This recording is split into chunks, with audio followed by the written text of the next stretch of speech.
vote on that deal are conditional. And is the Minister prepared to accept that, in the words of his own Chancellor, it's a perfectly credible proposition? Well, as the honourable gentleman should know, part of the reason we've been having discussions with his own front bench is to look at how the legislation might evolve in order to take on board the earlier votes of this House. But it's certainly the case one couldn't accuse the benches opposite of doing the same thing. If one looks at their policy on a second referendum, you have the views of people like Lem Lakuski, who says it risks tearing our society further apart, as the ignored majority believe the views would have been scorned. And then you have other members of the opposite saying that it is the way forward. There's no consistency on the benches opposite, and that is part of their problem. Vicky Foxcroft. Thank you, Mr. Speaker. When I met with the Prime Minister in March, I put it to her that a public vote was the only way to get us out of the current deadlock. Does the Minister agree? Hear, hear. Well, it's not only that I don't agree, her own front bench doesn't agree. She says a public vote is the only way. That is not the current policy of her own party. Her own party's policy is to say that if their deal was accepted, they would not put their deal to a public vote. So what she's asking what I said, I just answered that at the start of my question. I do not agree a public vote is the way forward, because it is a vote for members of this House who can't make a decision. But the point is, it's not just myself who thinks a public vote is not the way forward. Her own front bench does not think a public vote is the way forward, because that is not their current policy. Smith. But what about a vote on the Prime Minister's deal? In a few weeks' time, the Prime Minister will have asked MPs no fewer than 4 times whether we agree with her deal. Does the Minister not think it would be fair to ask the public once whether they agree with the deal? Yeah. Well, again, the honourable gentleman needs to look at the bill as it comes forward, because what we voted for on the previous occasions were a meaningful vote. We have been in discussions with the parties opposite. We have been meeting, as was referenced in the earlier question, to discussions with members across this House in order to take on board some of the concerns that were raised in those debates, and that will be reflected in the legislation brought to the House. Mr. Peter Bow. Thank you, Mr. Speaker. I think that the Secretary of State could point out that their wish on the other side is being granted on Thursday when the European Union elections take place. That will be a genuine vote on what people think in this country. And we need to look at which party finishes up with the most votes on what their policies are, and that clearly is what the people want. Wouldn't the Minister not agree? Well, I'm sure my honourable friend does agree with me, is that we did have a people's vote. It was one in 2016, and that was reflected in the manifesto of the party opposite. Once again, we hear the benches opposite saying one thing to the electorate when they face an election, and then doing another thing when they come to this House. Desmond Swain. Merit implies virtue. And whilst there might be some expediency in it, there are certainly no virtues, are there? So, well, I don't think any member of this House would think that my right honourable friend is anything other than virtuous in all that he does. But the point is, in terms of the commitment we've made to bring forward the Withdrawal Agreement Bill, we have listened to the concerns of members across this House. We have reflected that in the draft legislation that is being prepared. But it will be for members of this House to reach a decision between that and the 2 other alternatives, which is either we risk not leaving at all, which I think would be a huge betrayal to the 17.4 million people that voted to leave, or we leave with a no deal, which will have issues in terms of the union and the economic disruption that will flow. Martin Vickers. Thank you, Mr. Speaker. Many of my constituents are telling me that they would not vote in a second referendum because they are angry and frustrated that Parliament has not delivered on the first referendum. Would the Secretary of State agree that a second referendum would actually continue the divisiveness and uncertainty and would almost certainly not settle the issue because it would be a smaller turnout? I very much agree with my honourable friend. I mean, I would urge his constituents to vote and to vote Conservative in that election, but he is right that any such second referendum would be both divisive and not necessarily decisive. And really where perhaps they're taking their lead is from many members of this House who themselves seem unwilling to vote, which is why they're seeking to have a second referendum rather than confront the real choice that lies before them. Hillary Ben. Thank you very much indeed, Mr. Speaker. The government's position is that it is democratic to come back to the House of Commons for the fourth time in order to try and persuade us to change our minds. I think it's entitled to try, maybe unwise. Could he just explain to the House why it is undemocratic to ask the British people, given what we now know, whether they wish to change their minds or not? Because we had a decision, we gave the British public that, and we have not delivered on that. Now, I would have much more time for the Right Honourable Gentleman's position is if behind the language of a confirmatory vote he wanted to explore the different ways of leaving. If you were saying, well, the public gave a clear instruction to leave, but we want to have a vote between leaving with the Prime Minister's deal or leaving with no deal. But actually what his position is to revoke. But he doesn't want to say that he supports revoking. And so he wants to hide behind this veneer, a facade, an impression that actually it can be through a second referendum. And I would just urge him to have some candour, to say he wants to revoke. Come out and say it. That seems to be the Honourable Gentleman's position, and that's what he should say. Patrick Grady. Mr. Speaker, I want to revoke Article 50, and so do the vast majority of my constituents. And does he not see the glaring failure of logic to give this House 4 votes and not be prepared to give the population a second vote? And that's why people who do want to remain in the European Union in the forthcoming European elections in Scotland are going to be voting SNP. Well, Mr. Speaker, what is always glaring from the benches of the SNP is their desire to overturn democratic decisions. They did it with the referendum in 2014. They want to do it with the referendum in 2016. And then they want to say to this House that a further referendum is one that they will abide by. Yet we know that if they get the wrong result, it will be 3 strikes, and yet again they will say they're still not out. Mark Menzies. Question number 2, Mr. Speaker. Thank you, Mr. Speaker. With permission, I won't be grouping. Question 2. I think on the order of we have quite a few that are grouped today. I continue to have regular discussions with ministerial colleagues across government. As my honourable friend will be aware, we have pledged to commit the same cash total in funds for forearm support until the end of this Parliament. Menzies. Thank you, Mr. Speaker. Export sales of organic produce totalled £188 million in 2016, supporting countless British jobs, particularly in the agricultural sector. What assurances can the Secretary of State give me as to the certification that protects that organic produce with exports to the EU after we leave? Well, I know my honourable friend's constituency very well, as born and grew up, and he is absolutely right to highlight the importance of this issue within the farming sector. I'm very happy to give him the commitment that this is an issue that I know my right honourable friend, the Secretary of State for DEFRA, is looking at. And he will be aware that this is part of a wider approach where we can take a much more bespoke approach to our farming needs once we are out of the European Union, rather than the catch-all, one-size-fits-all approach in which the Common Agricultural Policy applies. Mr. Barry-Chairman. The Minister will know that food processing is very much related to farming, and it's our biggest manufacturing sector. Has he talked to that sector of manufacturing, and does he not realise that the research from King's College London shows that every leave constituency in this country will be 20% worse off on any terms leaving the EU?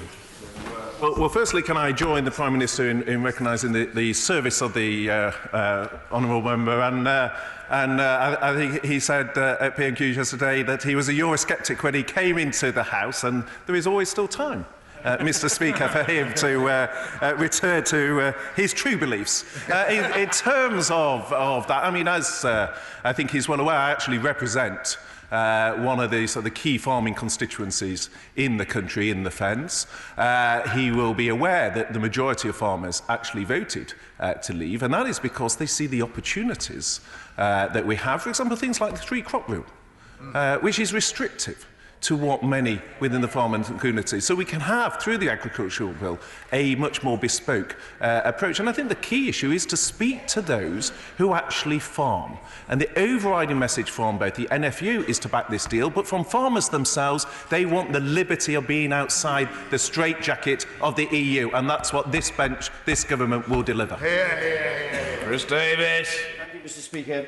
Can my right honourable friend reassure livestock farmers in Brecon and Radnorshire and throughout the country that immediate funding for them will be guaranteed in all circumstances? Has championed this sector extremely assiduously, and my right honourable friend Secretary of State, I know, has met with him to discuss these issues. We have given a commitment to match funding to ensure that we do that, though, in a way that is more bespoke, and I'm very happy to meet with him to discuss that further so we can give his constituents the support that they need. Will the Minister further outline the support for the agri-food producers with reference to the food labelling and stamps issue, which is still uncertain and has a potential to cause massive financial strain and supply issues? Well, the honourable gentleman's right, actually, to highlight, I think, a under-discussed area of policy, because there's some members of this House who only want to talk down the opportunities of Brexit, rather than actually what we can do with the freedoms that Brexit unlocks. And one of those freedoms is in respect of food labelling, and that is an area where we can apply a more bespoke approach from the United Kingdom. It's one where there will be opportunities, and indeed I was in Scotland with manufacturers last week discussing issues just as that. Murray. Number 3, please, Mr. Speaker. Mr. Speaker, in November 2018, the government published its economic analysis of leaving the European Union. In doing so, the government delivered on its commitment to provide appropriate analysis to Parliament. The publication does provide an assessment of how different exit scenarios may affect the sectors, nations and regions of the UK economy in the long run. Murray. Thank you, Mr. Speaker, and thank you to the Minister for that answer. If rumours are to be true, the Withdrawal Agreement Bill will be coming back to this House shortly. There is no credible analysis, including the government, that shows that any form of Brexit will be beneficial to the UK economy. So will that bill include a detailed economic and environmental impact assessment on every single sector, region and nation of this country, and the impact of passing that bill? Member has been in the House long enough to know that I can't possibly, ahead of introduction, reveal details of the bill. What I would say, in general, to his remarks, is that actually the UK economy is performing strongly, much more strongly than many of his doommongers and naysayers have suggested. Employment has broken all records. There are 3.6 million more people in work than in 2010. Business investment in the UK stood at almost £47 billion in the first quarter of this year, an increase of 30% from when we took office in 2010. And generally, the UK is the top destination for inward investment in Europe. So the economy is, amidst uncertainty, is performing rather well. Services are an absolutely critical part of the UK's economy and one of our top exports. Can my honourable friend confirm that the withdrawal agreement does not include a specific section on financial services, that access to the EU market after any transition would be a matter of separate negotiation, and will he update the House on what discussions he's had most recently with his EU counterparts on this? The withdrawal agreement is not the end state of our relationship between the UK and the EU. It's merely a mechanism to get to that end state. And in a free trade agreement, which I hope we reach, we will absolutely be able to have more freedom for our financial services. They have a brighter future outside the EU than within it. Thangham Debonair. Thank you, Mr Speaker, and I refer the House to my entry in the Register of Members' Interests. The creative industries tell me that their economy is already suffering, with the concerns of musicians in particular, for example, not being addressed in any part of the government's negotiations or deal. They're going to have to move kit and people around the European Union. They're already losing out on bookings. What discussions is the Minister having with representatives of, for instance, the Musicians' Union about this problem? I will refer the Honourable Lady to the answer I gave just a minute ago. The withdrawal agreement itself does not describe the end state of our relationship between the UK, the relationship between the UK and the EU. It's simply a means to the end. And of course, we're discussing all the time with representatives of the creative industries. And we hope that once the agreement is passed, we can then go on to the second phase of the discussions. The European Union is mired in low economic growth. Many of its countries have eye-watering levels of youth unemployment, and its currency has to be constantly supported by quantitative easing. My honourable friend understand why anybody would want to chain us to this rotting corpse. I fully appreciate the force of my honourable friend's argument. The idea that the EU simply represented the be-all and end-all of economic prosperity, I think is completely exploded by the remarks he's made. Record high levels of youth unemployment, which, if it occurred in any of the members' opposite constituencies, they would be rightly outraged about. I think we have great opportunities outside the EU, and that is why I hope that we can pass the bill and move forward in these discussions. John Brake. Speaker, the car industry, British Steel, the travel industry are all citing Brexit as being a major cause of concern in their sectors. Does the Minister consider this to be Project Fear or Project Reality?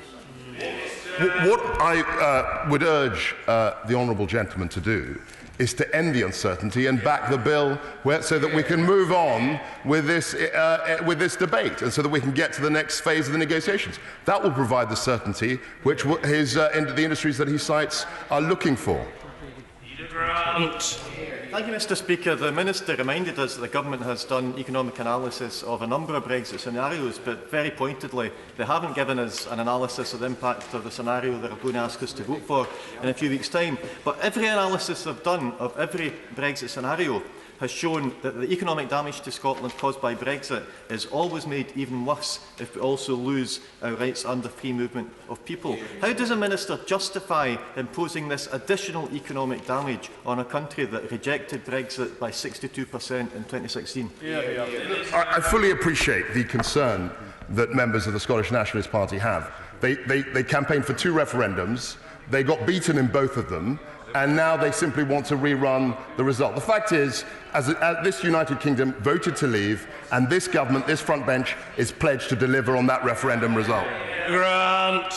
Well, Mr Speaker, I want the result of the referendum to be respected. I want the 62% of sovereign citizens in my nation to have their declared will respected. But doesn't the Minister realise that every time he or his colleagues say Scotland has to put up with this because Scotland is part of the Union, they're driving another nail into the coffin of that Union? Doesn't he appreciate that his comments today will simply persuade more and more Scots that next week the way to protect Scotland's interests is by returning an increased number of SNP members to the European Parliament, and to make sure that in 2024 Scotland participates in those European elections as a full sovereign member of the Partnership of Equals?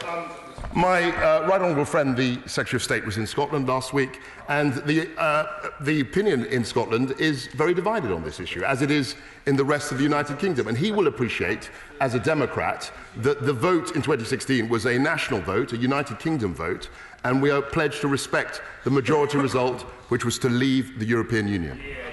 Furnace. Mr Speaker. Well, any assessment, Mr Speaker, would depend on the counterfactual as to what it's measured against, and those were considered in the economic analysis that was put out in November. Jill Furnace. Thank you, Mr Speaker. Many of my constituents in Sheffield, Brightside and Hillsborough contact me regularly with their wide-ranging views on Brexit. Can the Secretary of State reassure them that they would be no worse off if we did leave without a customs union and without the elusive trade deal the Secretary of State for International Trade has failed to deliver, despite stating it was the easiest in human history to negotiate?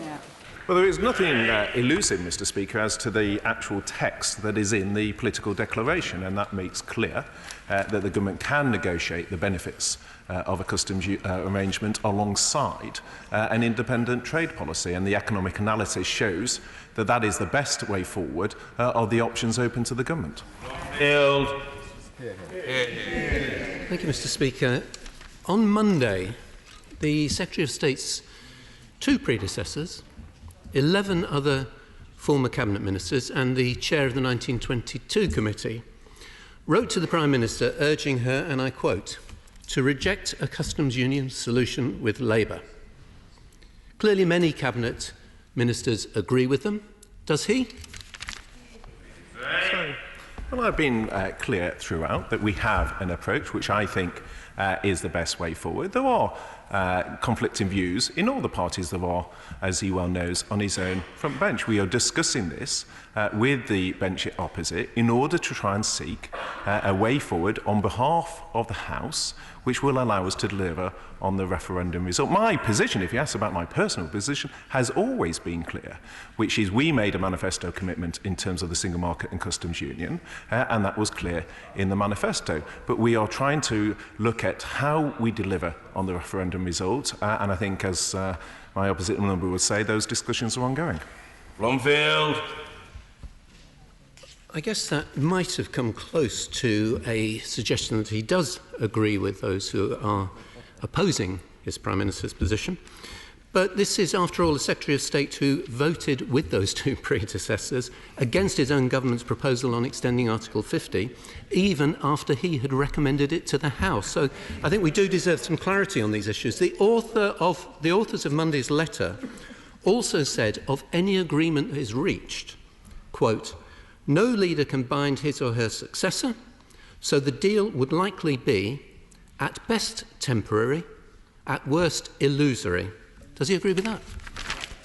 Mr. Speaker, it is not a revelation to this House that I supported leaving in the referendum, that I still support leaving, that I have voted consistently on every occasion to leave, that I have voted against extending, and I have stood by the manifesto on which I was elected. The question for the benches opposite is why they repeatedly, at every opportunity, refuse to stand by their manifesto commitment. Why is it they will not honour the promises that they gave to the electorate? So yes, I do support leaving. I support leaving with a deal.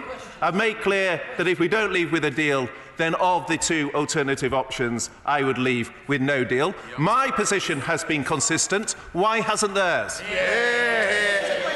Daniel Zeichner. 6, Mr. Speaker.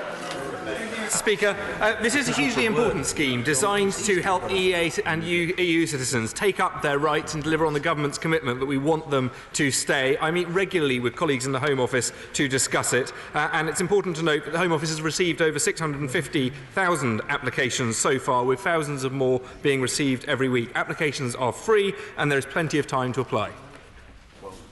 Daniel Zeichner. Speaker, if the government really wanted to make non-UK EU nationals feel welcome and want them to stay, they'd make it an easy system. In fact, people have to have the right phone. If they haven't got it, they have to go to an ID scanner centre, and when you look at where they've been placed, look, they're all around London. So the Secretary of State's constituents and mine have to travel all the way to Bedford or Peterborough or London. Why isn't there at least an ID scanning centre in each county of this country? Well, the Honourable Gentleman makes an important point about the accessibility to the scheme, and I agree it should be accessible. There are actually going to be 200 assisted digital locations across the UK to support people to register, including one in Cambridge in his own constituency. So that is something that he, I think, should welcome. Kirsty Blackman. Mr. Speaker, it's all well and good for him to say that there are going to be these centres, but they're not here yet. My constituents are having to travel to Glasgow in order to have scanning happen, because there's not opportunity to go to that in Aberdeen. There's only a small library centre in Aberdeen.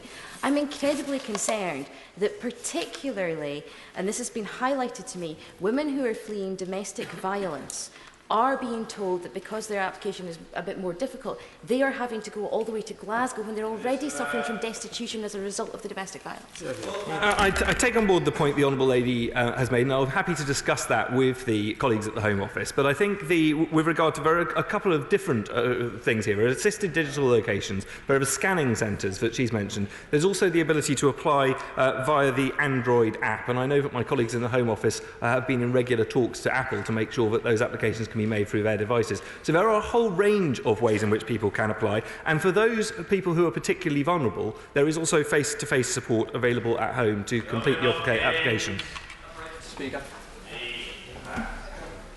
Thank you, Mr. Speaker. I know that the honourable gentleman has consistently championed leaving the EU on the grounds of sovereignty, and the referendum was a call to reclaim the UK's sovereignty, ensuring that decisions that affect us are made by those who we elect. And on borders, free movement will end, with the Parliament deciding our domestic immigration policy in the national interest. On money, vast annual payments to the EU will end, and the UK will leave the EU budget. On laws, EU law in the UK will end, as will the jurisdiction of the Court of Justice of the European Union. All of this can be achieved by voting for the Withdrawal Agreement. Kelvin Hopkins. People voted in the referendum for the United Kingdom to be independent, democratic and self-governing.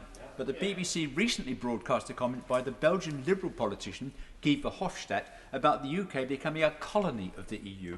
What is the government going to do to avoid such a humiliation?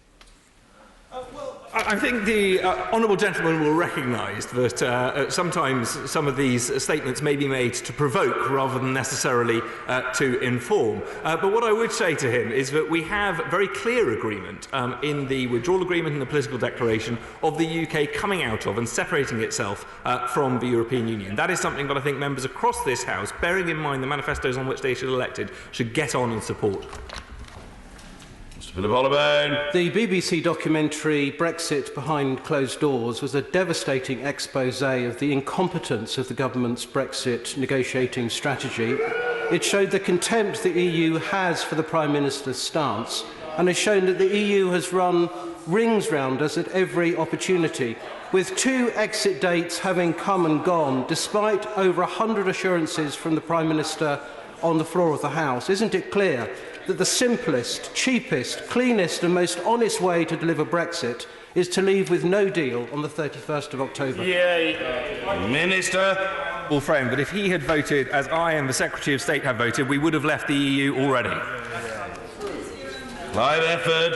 Mr. Speaker, there's a YouGov poll published today that shows that a majority of people, indicates that a majority of people are not happy with the European Union and feel it may break up in the next 20 years. There is also widespread concern about the political elite, both at European level and national levels. Now, doesn't this show that sometime in the near future, Europe is going to go through major reform? And isn't it better for us to be there and be part of that reform? And so shouldn't we be considering now, in the light of the fact that there is not a majority in here for no deal, and there is not a majority for a second referendum, that we should be revoking Article 50. I admire the honourable gentleman's honesty in terms of setting out his position clearly is to revoke Article 50. These are arguments that were made before the referendum. We had a negotiation with the European Union and we put that approach to the people in the referendum and said that they should decide. I think we should listen to their decision and follow it through. Diana Johnson. Mr. Quartet. Thank you, Mr. Speaker. In November 2018, the government published an assessment of the future security partnership as set out in the Political Declaration. The Political Declaration itself recognises the shared threats faced by the UK and the European Union, and it provides a framework to safeguard our security. That framework, as the Honourable Lady will know, covers law enforcement, judicial cooperation in criminal matters, foreign policy, security and defence cooperation in areas which we hope to have mutual cooperation.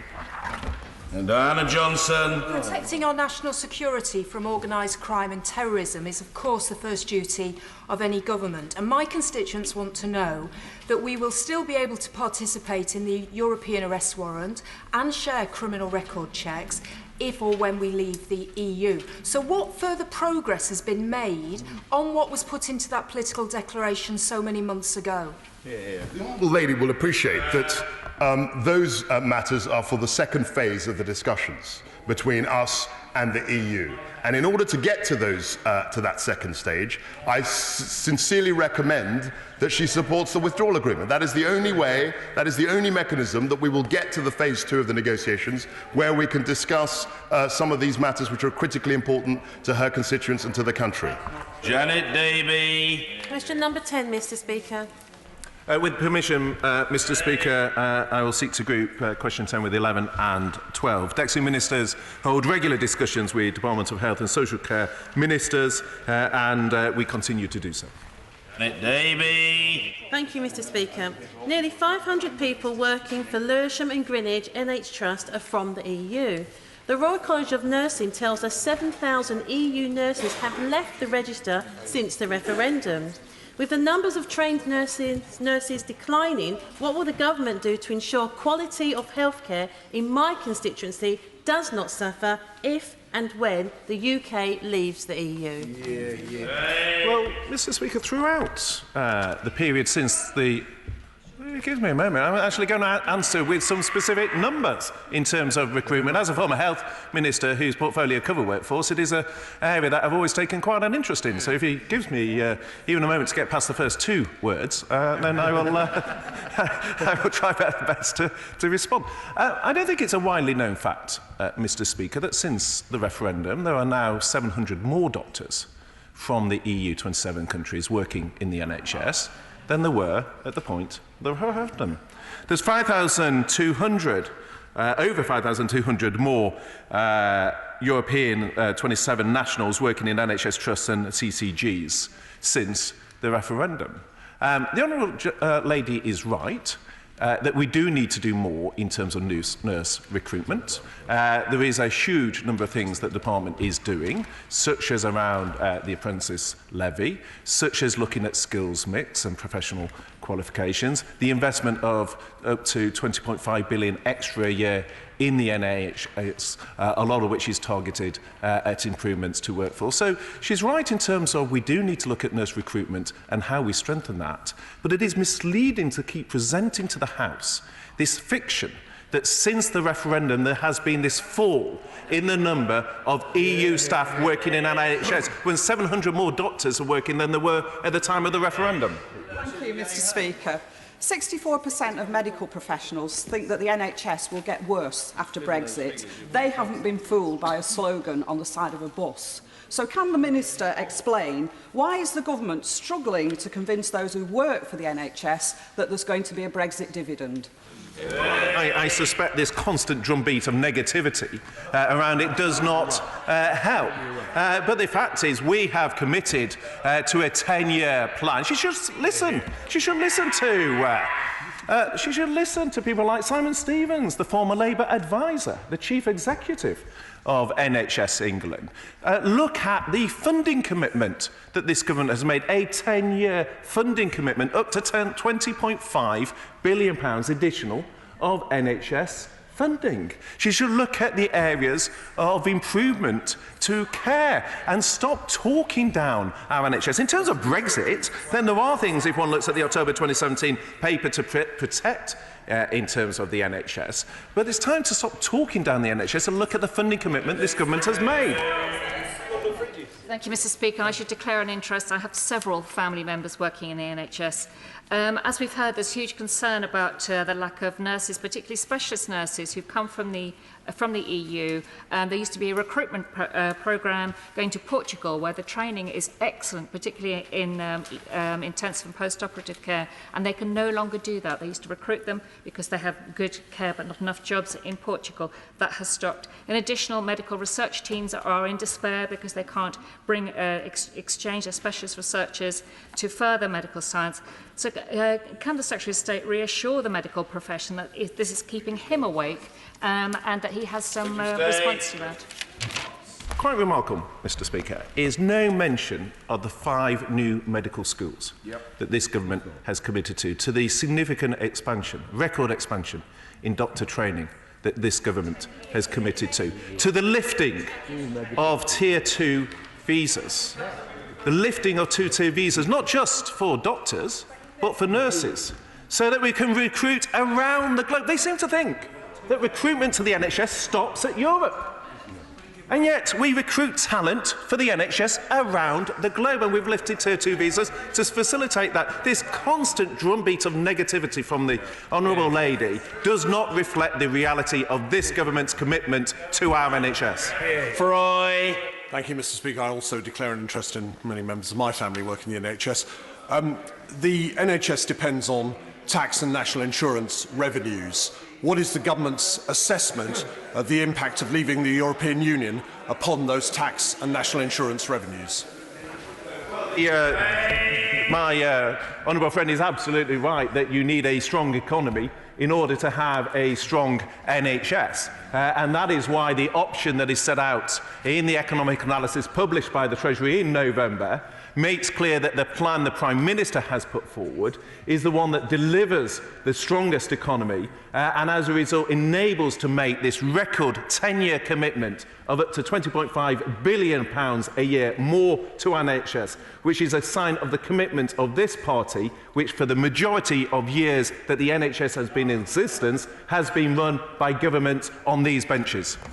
To say, and I hope she'll take it in the right spirit, it was most solicitous and indeed very courteous of the Honourable Lady, the member for Kensington, to notify us that family members work in the National Health Service. But for the avoidance of doubt, it is not necessary to declare an interest simply because one from time to time visits a doctor. Jenny Chapman. Mr. Speaker, I was going to say that both my parents were nurses and that the Shadow Secretary of State's mum was a nurse as well, but obviously don't need to. I can remember being accused of negativity, as the Secretary of State has done repeatedly today, when we were warning of the dangers of privatising probation, and look how that worked out.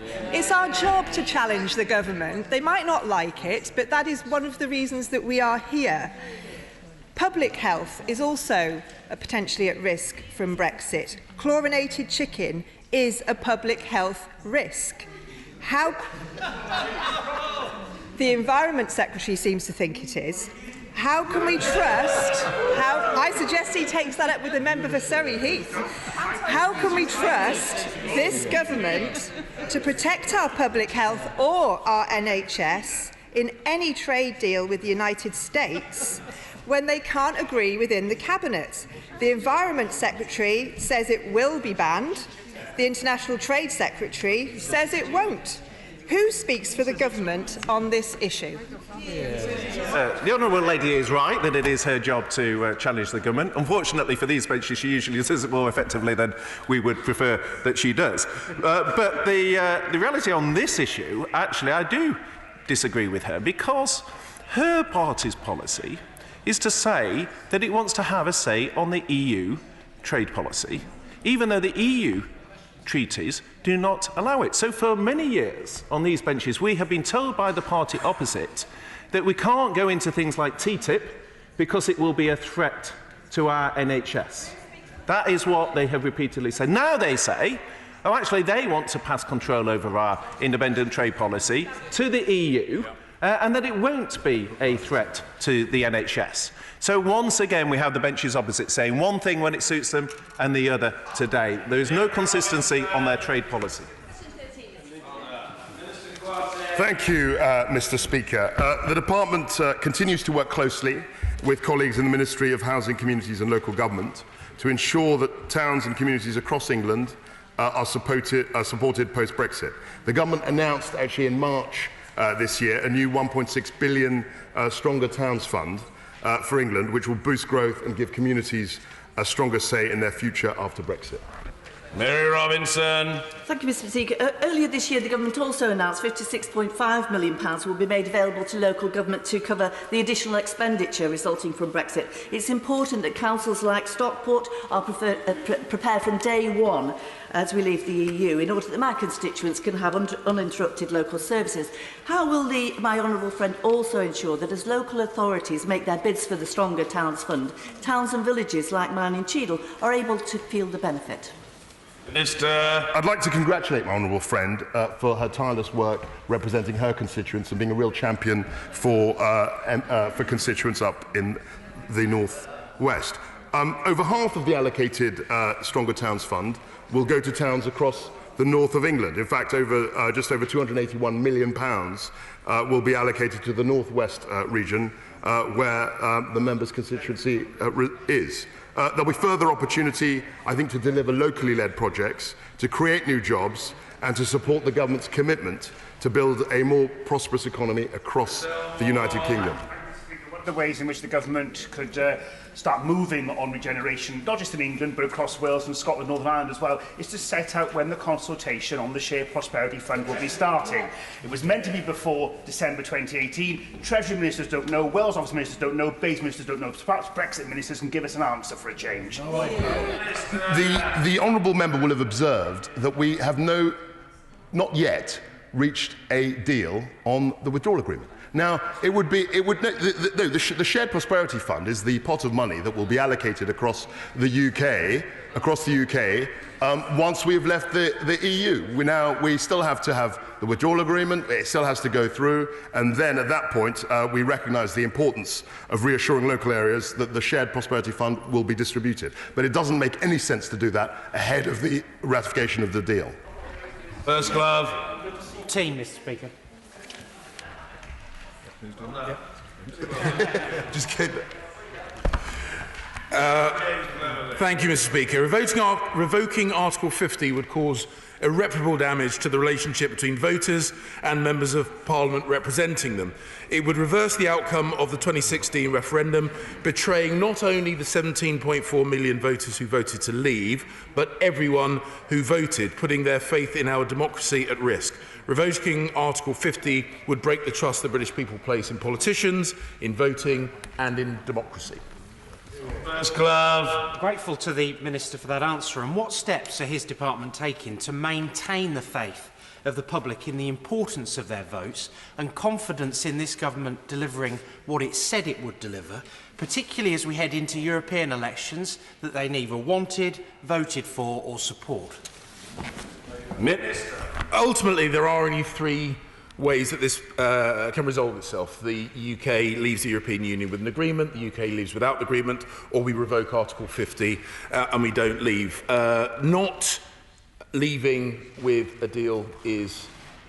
leaving without a deal is undesirable, but not leaving is unacceptable, which is why the government maintains the position that it wants to leave the European Union with an agreement as quickly as possible, restoring people's faith in the democratic process and honouring the commitment we made in the 2016 referendum.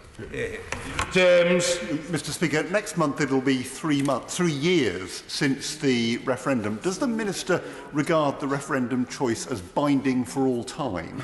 Would he not recognise that at some point it is going to be necessary to go back to the people and ask whether they still think leaving the EU was a good idea?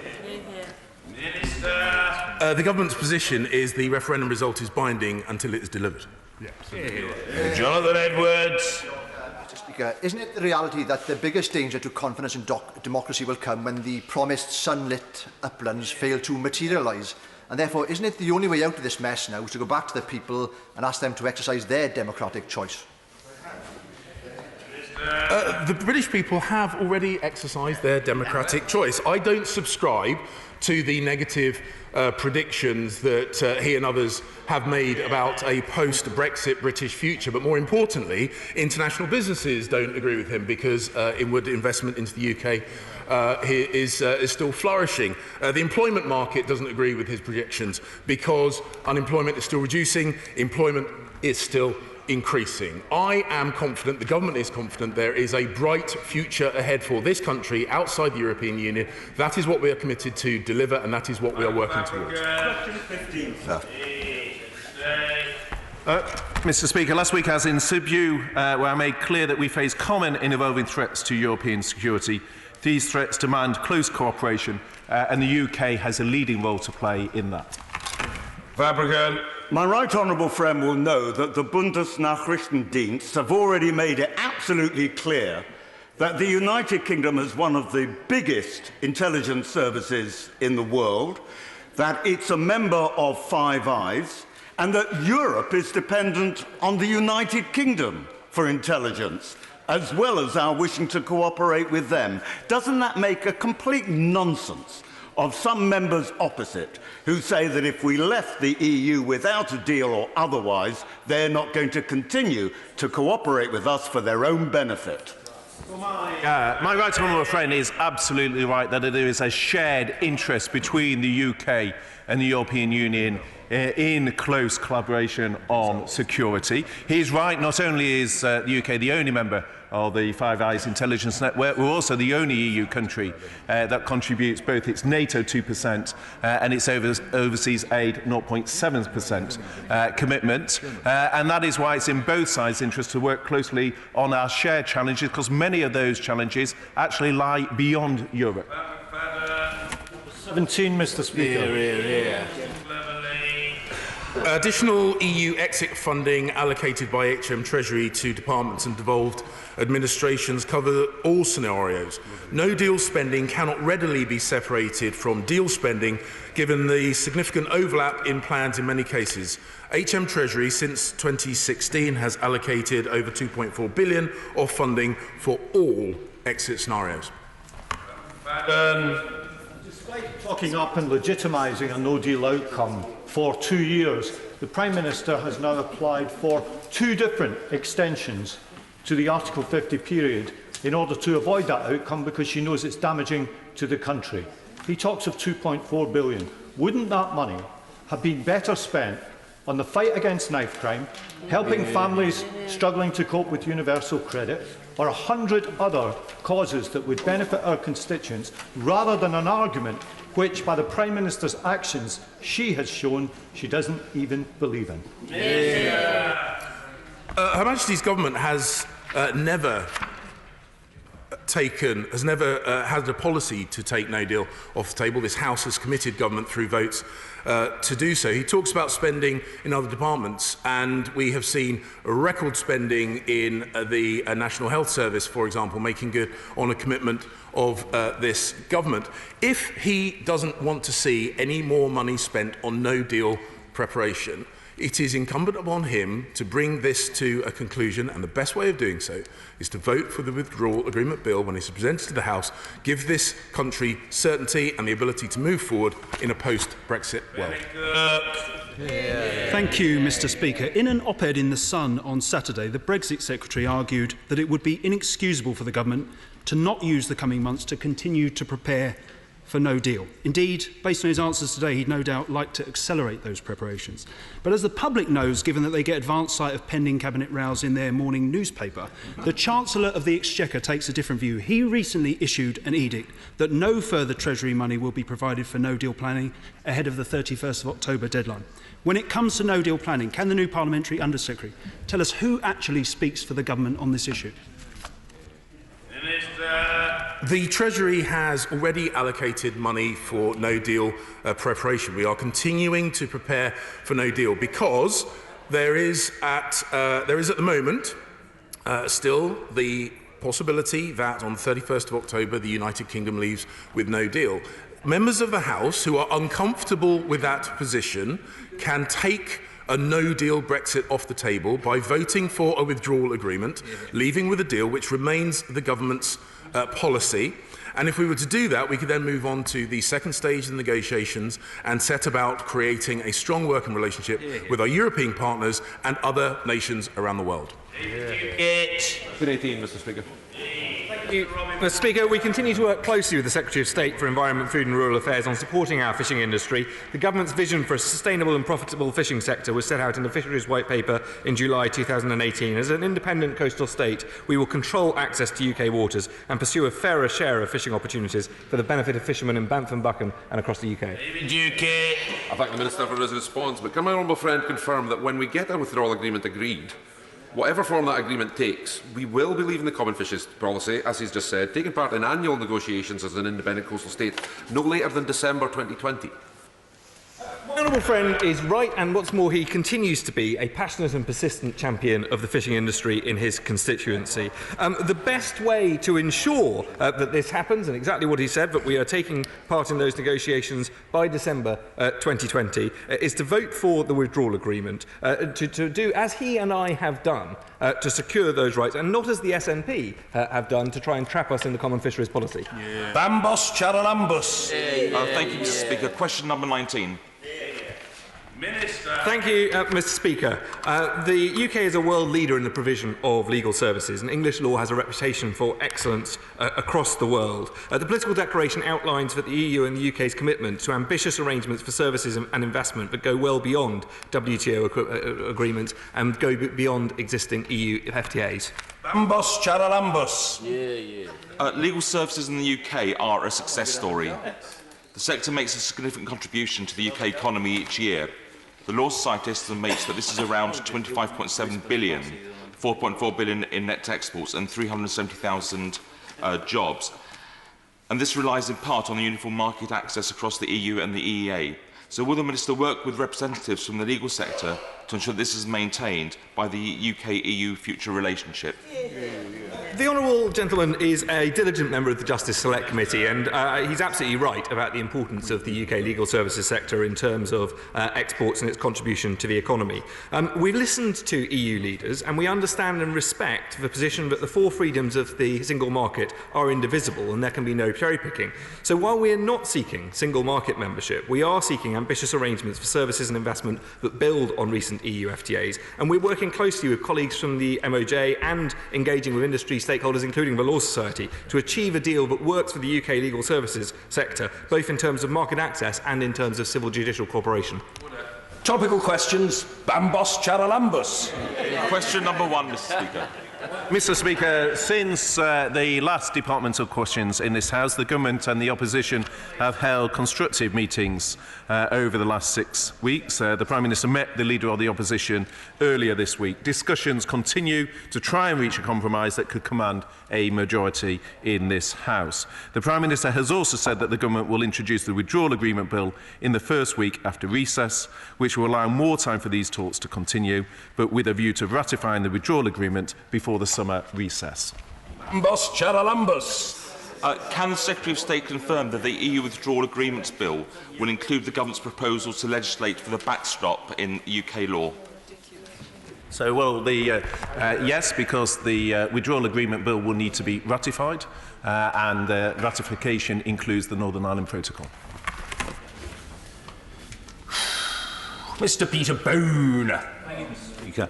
I wonder if the excellent Secretary of State has had an opportunity to watch Brexit behind closed doors. It's hidden away by the BBC on BBC4, but it's quite a revealing programme, sir, because in it, the lead negotiator for our exit from the European Union, Ollie Robbins, who I think is in Brussels this week, says because he's done such a rotten deal, he can't come back to the United Kingdom and is applying for Belgian citizenship.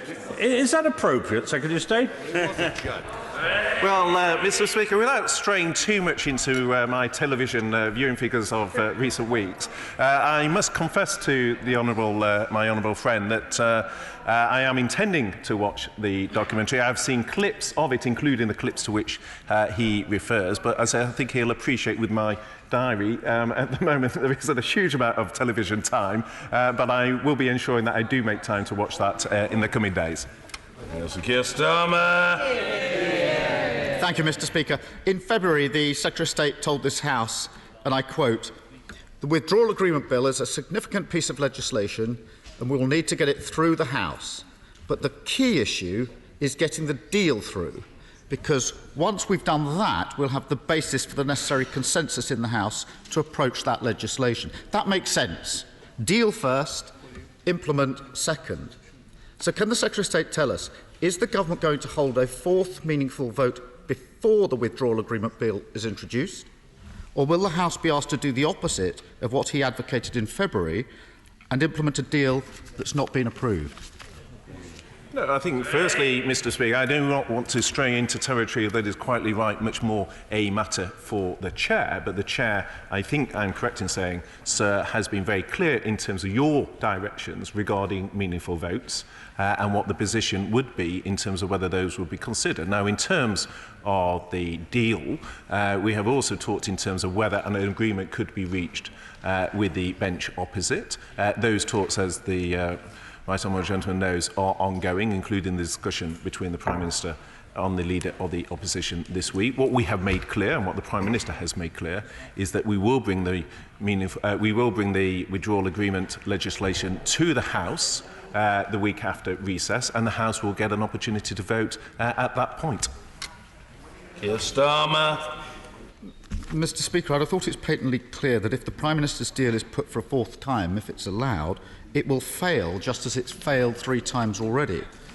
But I want to make it clear that Labour opposes the idea of passing the Withdrawal Agreement Bill without an agreed deal. That would put the cart before the horse, and Labour will vote against at second reading on that basis. So how on earth does the Secretary think that a bill to implement a deal that isn't before the House can pass in 2 weeks' time? Or is this about keeping the Prime Minister in office for another week to give her a lifeline for today's meeting at the 22 Committee? But I mean, we have been clear, and I think these talks now with the bench opposite have been going on for over 6 weeks. We've been clear that the House has looked at the meaningful votes now on 3 occasions and made it clear its view.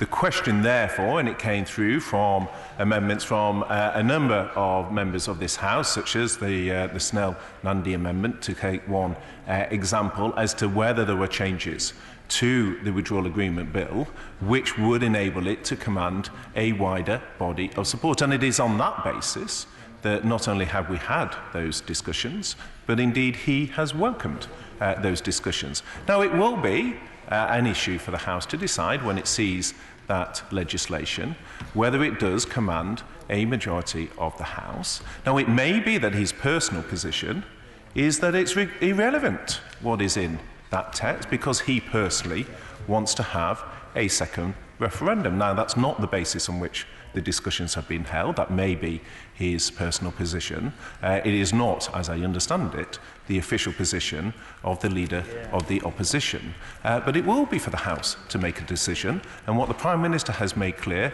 is there will be an opportunity to do that the week after recess. Mr. Philip-Holloway. The Secretary of State looks physically fit, he's in good shape, and I expect he goes to the gym a lot. If he decided to leave his gym and the gym said to him, you've got to give us 2 years' notice, when you leave you have to pay 4 years' worth of membership fees up front, and after you've left we're still going to control your fitness programme, would you regard that as a good deal or a bad deal? Well, I fear that, Mr. Speaker, we're straying into slightly territory that's not primarily relevant to the legislation on which we'll be considering beyond recess. My television viewing is a bit like my gym viewing, a little non-existent at present. But the point is, we now, as a House, need to confront not just the issue of the legislation in the withdrawal agreement, but what the consequences are that flow. And when I gave evidence to the Lord Select Committee yesterday, in the usual lots of, sort of joyful comments of which my social media feeds are very accustomed, people seem to be surprised that if you do not leave the European Union with a deal, then the House will need to face a choice as to whether it then leaves without a deal or whether members of this House, as they have done with no deal before, seek to prevent that and seek to revoke such an outcome. I don't think that is a revelation, Mr. Speaker. It seemed to be greeted as a revelation. I think it is simply a statement of fact and logic. And members of the House need to confront that when they consider the Withdrawal Agreement Bill that comes before the House after recess. Thank you very much, Mr. Speaker. It's 3 years since the EU referendum, and the chemical industry on Teesside and beyond are still nervous about the future, and this is having a major impact on jobs and investment. Time and again I've raised this issue with ministers, and time and again they've failed to provide the assurances needed.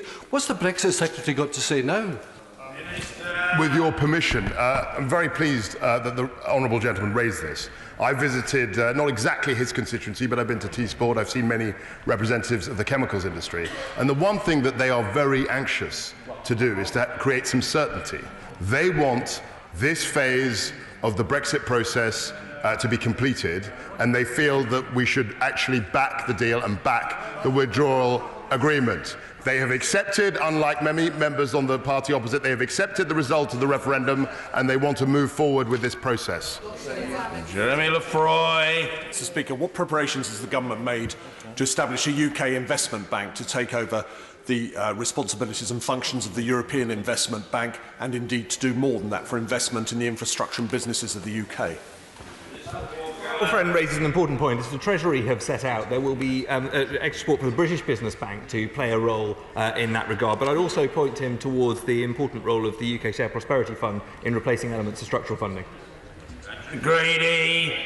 Secretary of State earlier said that a no-deal scenario would be harmful to the economy and threaten the integrity of the United Kingdom. But then he also said he would support a no-deal scenario rather than rather than remaining in the European Union. So is he saying that the integrity of the Union, threatening the integrity of the Union of the United Kingdom, is actually a price worth paying for a hard Tory Brexit? Well, what I'm saying is there will be consequences to both options. Revoke, the betrayal of democracy, going back on the commitments that this House has given, having a divisive but not decisive second referendum, which may simply end up with the same result as before. The uncertainties of businesses, such as in Dundee, whereas on Thursday, the fastest growing Chamber of Commerce in the United Kingdom, where people want to see a deal and want to see this country move forward. That is the way forward. But if we don't support a deal, then a no deal does have consequences, but the much more severe consequences are the consequences to our democracy in this country, but also our international reputation as a country that has undermined a major democratic decision. Martin Vickers. Thank you, Mr. Speaker. Is planning still continuing for a no-deal situation, and is the Treasury providing adequate resources? I can absolutely confirm to my honourable friend that planning is continuing for no deal. Funding is allocated, and I think it is important as a government that we use the time that we have between now and the 31st of October to ensure we are prepared should that eventuality arise. But it is in our interest to secure a deal so it becomes unnecessary. Norris. Mr. Speaker, Nottingham has 2 world-class universities, and EU nationals on the academic staff and the student body make an extraordinary contribution to these schools. Can the Secretary of State give a categorical assurance that, however Brexit is resolved, there will not be extra burdens impairing the contribution of EU nationals to these institutions? Well, EU nationals play a really important part in all our universities, and I regularly meet with the universities sector to describe them. We will absolutely continue to welcome EU nationals to study at our universities after Brexit, but of course, part of the arrangements between us will depend on the future relationship and the next phase of negotiations. I want to move on so we can secure the best possible future relationship for our universities. Mr. Speaker, could he set out for the House why the customs union is the wrong policy choice for the future success of the UK economy? Well, because, as indeed we set out in our manifesto, I think it is in the interest of this country to have an independent trade policy. That is what the Prime Minister has negotiated, and that is the best way of us delivering the global vision, which is why he and I supported Brexit in the first place. Chapman. Thank you, Mr. Speaker. I'm sure the whole government front bench will be aware of the very bad news from Thomas Cook today, whose travel business looks unsustainable due to this Brexit process. Mr. Speaker, there's no such thing as a good Brexit, and we can only imagine the economic disaster of a madcap no-deal Brexit. Before the European elections next week, will he confirm that he will respect the views of this House and take a no-deal Brexit off the table? Absolutely. Firstly, Mr. Speaker, any news regarding an individual company is always concerning, in particular because our minds turn to the staff of those companies and their families who are dealing with that. And that is an area where traditionally I think the parties come together and work together to try and resolve that. But I think we should not take these things out of context. It's only this week that we had the lowest unemployment since 1974, and I think that is an indication of the economic strength. And when bad news is always blamed on Brexit, as some on the benches opposite seem to want to do, it is worth always just remembering, Mr. Speaker, that we haven't yet left. Mr. Chairman. Speaker, will the Secretary of State assure me that he has read the major piece of research led by King's College London and Sheffield University, but universities across Europe, into the impact of leaving the EU on any basis on communities? And is he worried, as I am, dreadfully worried, that many of the hardest hit will be those towns and cities who voted to leave? And many people predict out of these figures a 20% cut in GDP, which would turn them into investment and employment wastelands.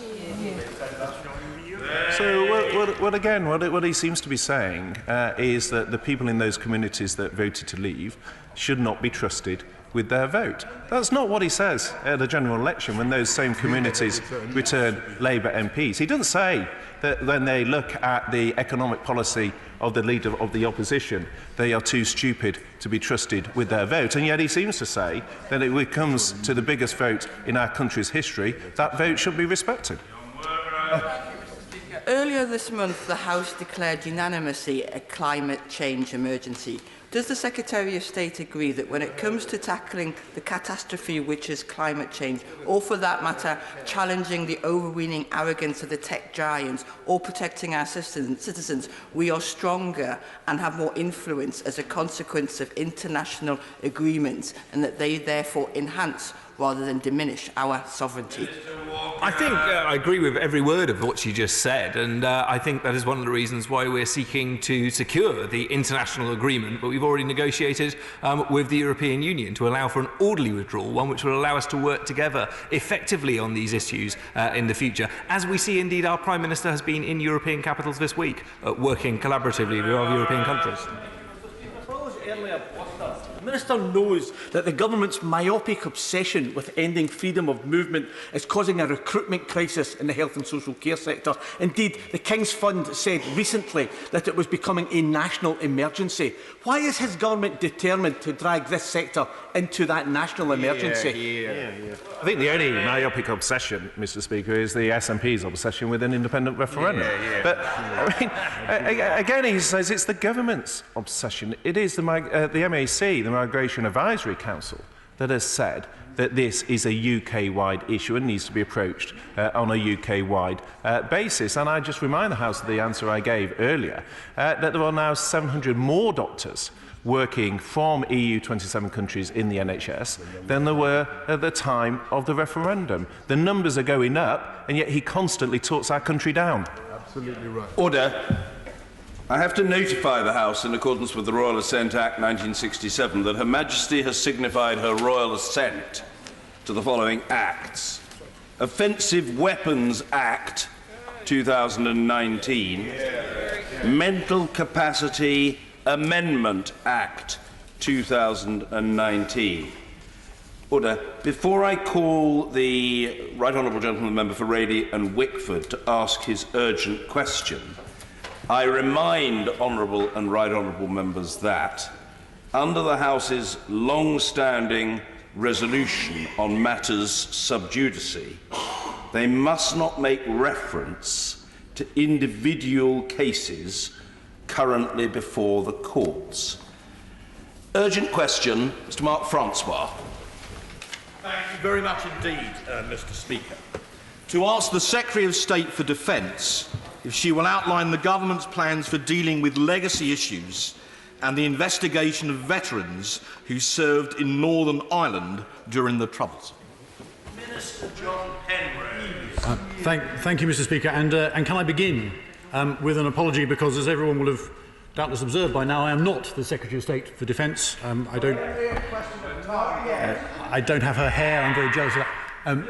But I just wanted to explain that the reason why there's been some toing and froing since the terms of the UQ were first became clear in the course of the last hour, and the reason why I'm here is because we have concluded, at least for the moment, that it would be better to try and respond to my honourable friend's comments about soldiers serving in Northern Ireland, and obviously the Northern Ireland Office addresses that directly, particularly because the rules were different when soldiers were serving in Northern Ireland. They were there in support of the police, in support of civil powers, and those are different. Obviously, it's a different legal basis than if they are fighting abroad under other kinds of conflict. And therefore, I will endeavour to be as helpful as I can to my honourable friend about this. If he has any remaining questions which he wants to address, I'm very happy to follow them through with him later on. But let me at least try and address the burden of his urgent question right here as it's asked. And can I start, Mr. Speaker, by saying I strongly agree, and I suspect that everybody on all sides of the House will strongly agree that my honourable friend is absolutely right, that the current system, the current situation in Northern Ireland is not working properly for people on all sides.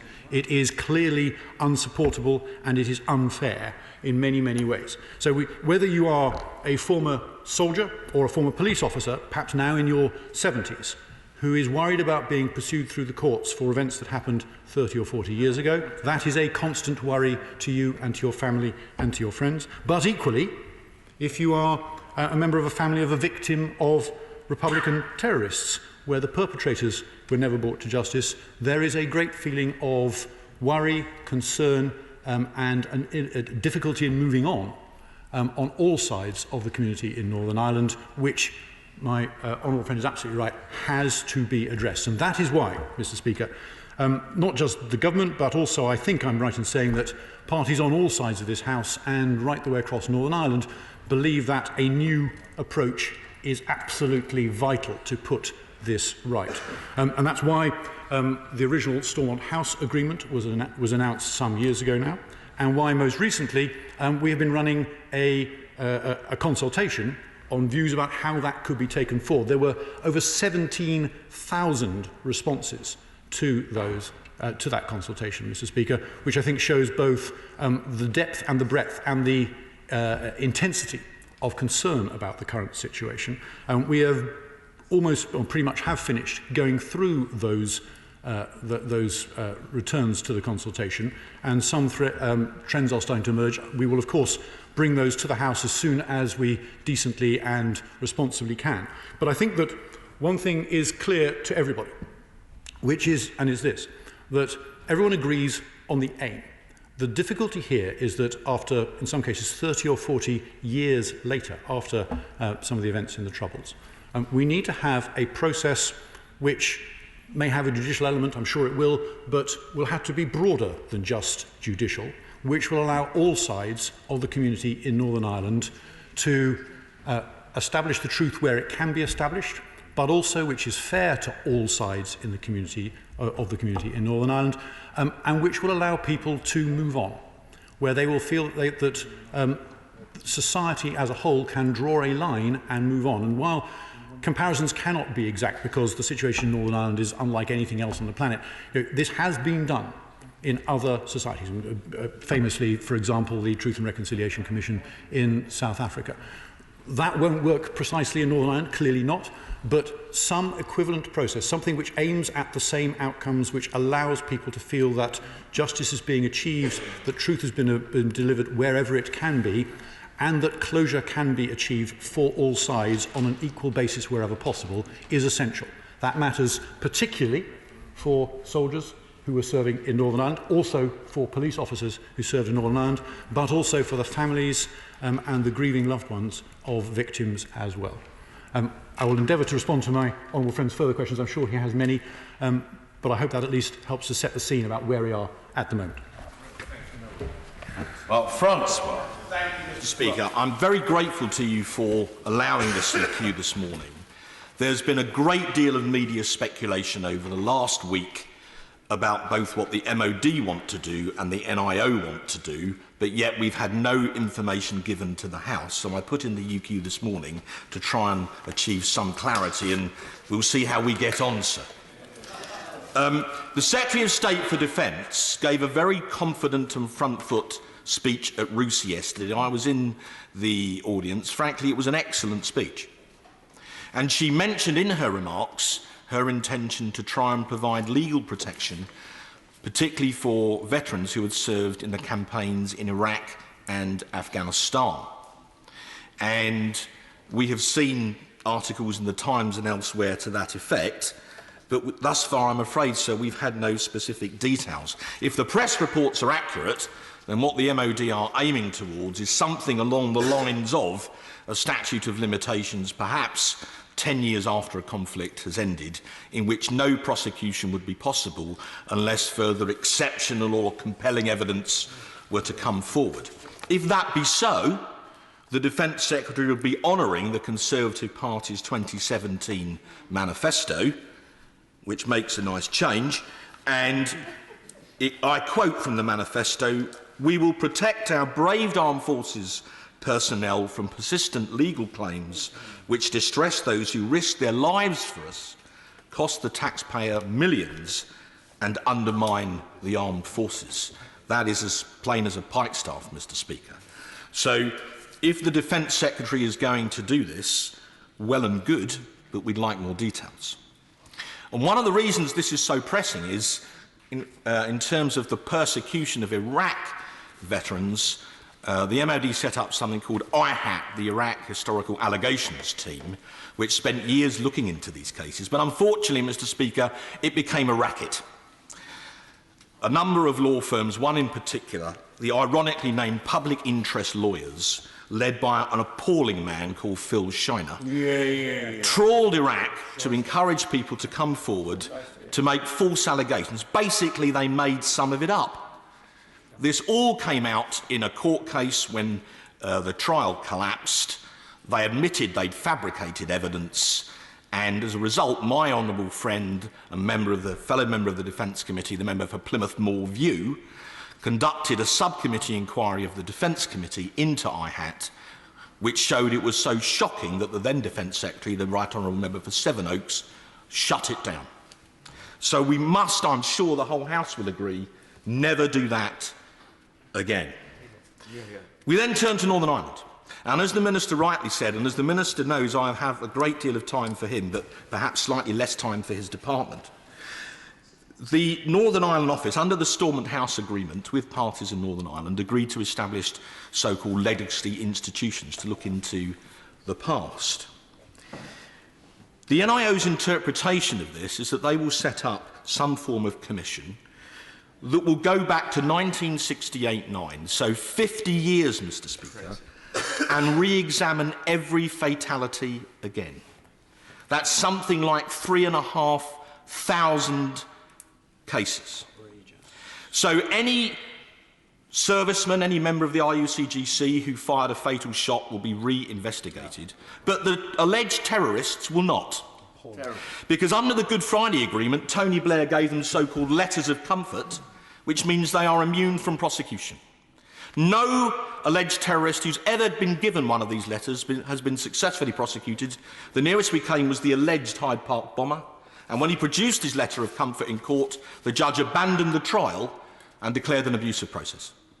So this entire process would be utterly one-sided because service personnel and members of the RUCGC would be liable to prosecution. Those with letters of comfort are scot-free. Now, Mr. Speaker, after the appalling, tragic events in Londonderry, we all want to see the Northern Ireland Executive re-established. Of course we do. But that cannot be at the price of some rancid backstairs deal between the Northern Ireland Office and Sinn Féin IRA to sell Corporal Johnny Atkins down the river as the price of re-establishing the executive. Up with that, sir, I believe this House will not put. We have a moral duty to defend those who defended us, and we abrogate that duty if, for reasons of political convenience, we allow the scapegoating of our veterans to pander to terrorists. So I wish to ask the Minister 6 very specific questions, Mr. Speaker. Challenge is to do so before the right honourable gentleman reaches 6 minutes, because he's brilliant, but he's no more addicted to brevity than I am. Mark Francois. Mr. Speaker, we are both addicts. Question 1. I know it's not his department, but could he give us some indication of when the MOD will provide more details to the House of their proposals? Question 2. When will the Northern Ireland Office publish the response to the consultation on legacy issues that the Minister referred to? Question 3. Can the Minister confirm that a bill will be required in order to set up these legacy institutions, or as I call it, IHAT Mark II? Fourth, what discussions have taken place between NIO ministers and civil servants with Sinn Féin IRA on this issue? And is it true, is there any truth in the rumours that they have demanded the continued investigation of British veterans as a price for re-entering the executive? 5, when will the Secretary of State for Northern Ireland come to the House and make an oral statement to update us on these plans so that members can question her in detail about what the NIO proposes? And 6th and lastly, what would he say to Royal Marine David Griffin, aged 78, who I met on Monday, who is being reinvestigated for a shooting in 1972 for which he was investigated and completely cleared at the time?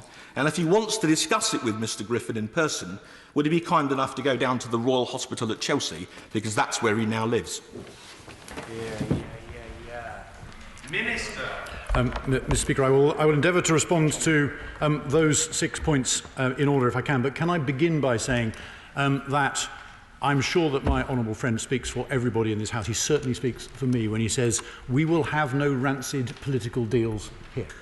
That is not acceptable, and it is something which, if we are going to ask people to potentially put their lives on the line to serve in Her Majesty's Armed Forces anywhere in the world, then we need to make sure that we are doing the right thing by them when they have done the right thing by their country.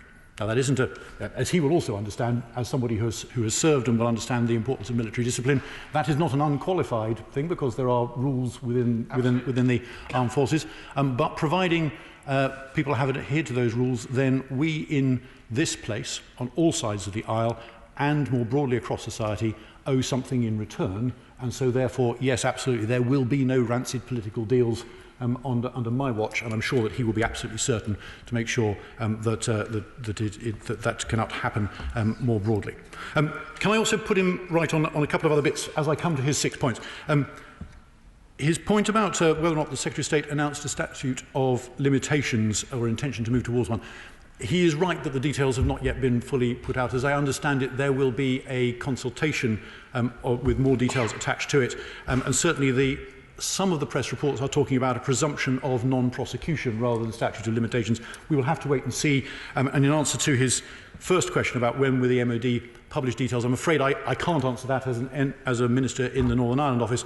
I would imagine that they will want to move forward with that fairly briskly, but I'm afraid he will have to ask that either privately or at the next defence questions in order to get a categoric answer to it. On Monday, exactly. He also made a point about the letters of comfort which were issued by previous government. And I just wanted to reassure him and other members of the House that there have been legal reports issued on those letters of comfort since the cases that he's been talking about, and they have said that they are not an amnesty from prosecution. And if a case can be made, then the letters of comfort will not in future be a body armour against a prosecution. Now, he's also right to say we will have to wait and see how that plays out when or if one of them comes to court, but that is the latest and strongest legal situation that we have. Can I now move on to his, well, of the 6 questions, I think I've answered the first one. Let me try and move on to the others if I can. He said, when will we publish the responses to the consultation, to which we've had 17,000 responses? As soon as we decently can, Mr. Speaker. We are very nearly there. It has taken a very long time to go through those responses, and as everybody here I'm sure will appreciate, they come from people with stories of tragedy to tell, and therefore they needed to be gone through with a degree of respect and care. I'm sure everyone would expect that to be done. So that it has taken some time to go through that process properly and to honour that, honour the reasons why people wrote in. We are very nearly at the point where we can, and we will bring those forward as soon as we decently can.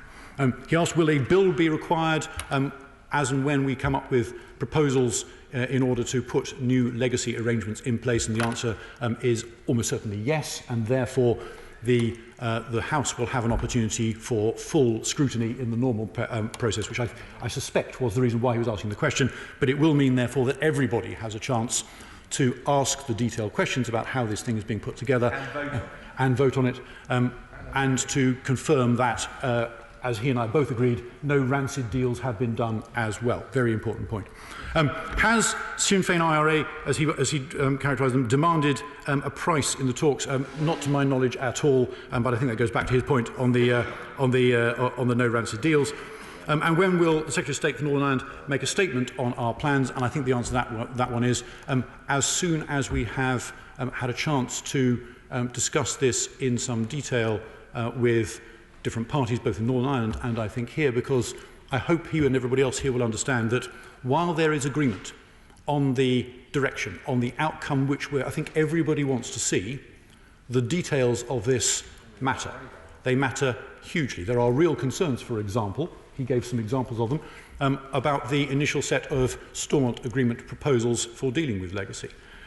There are many other examples he could have given about other concerns around that, and we have to deal with those and come up with proposals which work in detail and have acceptance from all sides of the community in Northern Ireland. And I think it is worth our time, I think it's worth everybody's while, to take a little bit of extra time now to get those details right and to come up with a process which everyone can live with to do the detailed design work, the pre-legislative scrutiny, if you like, in order to get that essential work right. So as soon, I think, as we decently can, but I hope people understand that this is something which, because of the sensitivities, because of the precision which will be required in order to come up with something which, after decades, will stand the test of time and of warring views within Northern Irish society, has to be robust and therefore has to be considered with enormous care in the way that it is put together. Thank you. Tony Lloyd. Thank you, Mr. Speaker. The Minister began very early on, and quite rightly, by talking about victims. Victims, those who were killed unlawfully, the families of those victims who, even these years on, still seek truth, still seek to know what happened to their loved ones. And as a matter of record, I know the Minister will confirm this, the overwhelming majority of the killings that took place in Northern Ireland were committed by paramilitaries, Republican or Loyalist paramilitaries. Terrorists, and I'm very happy to join the Honourable Member Fraley in using that word, and therefore by definition illegal, and therefore by definition in need of investigation where there can be no bar because of the passage of time. Every serving soldier who swears an oath of allegiance to Her Majesty Queen Elizabeth II and to observe and obey all orders of Her Majesty, her heirs and successors, and of the admirals, generals and officers set over that particular officer.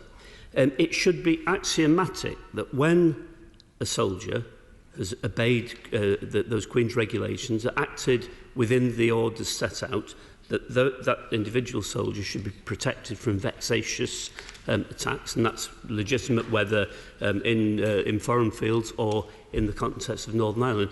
But, Mr. Speaker, I've got to say to the Minister, and I'm not sure he wants to disagree with me on this anyway, I've got to say to him that it is very hard for me to recognise that when a soldier has broken that solemn oath of allegiance to the Queen, the solemn oath to uphold our laws, and wilfully breaks that, leading in the death of individuals, that is something that should be put beyond time for investigation.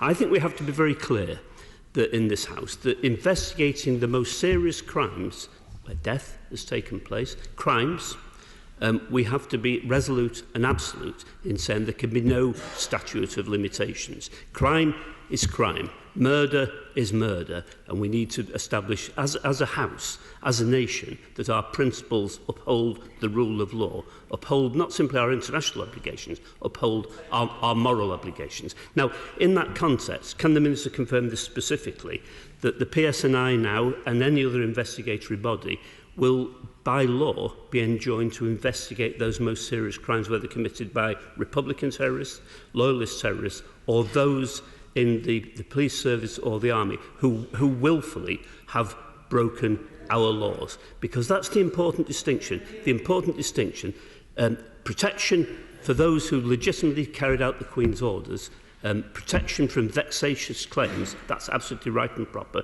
We should establish that. But no protection for those who willfully broke our laws. Minister Penrose. Mr. Speaker, I think that the Honourable Gentleman is making a central and uncontroversial point, but I think we need to be very careful in how we approach it, because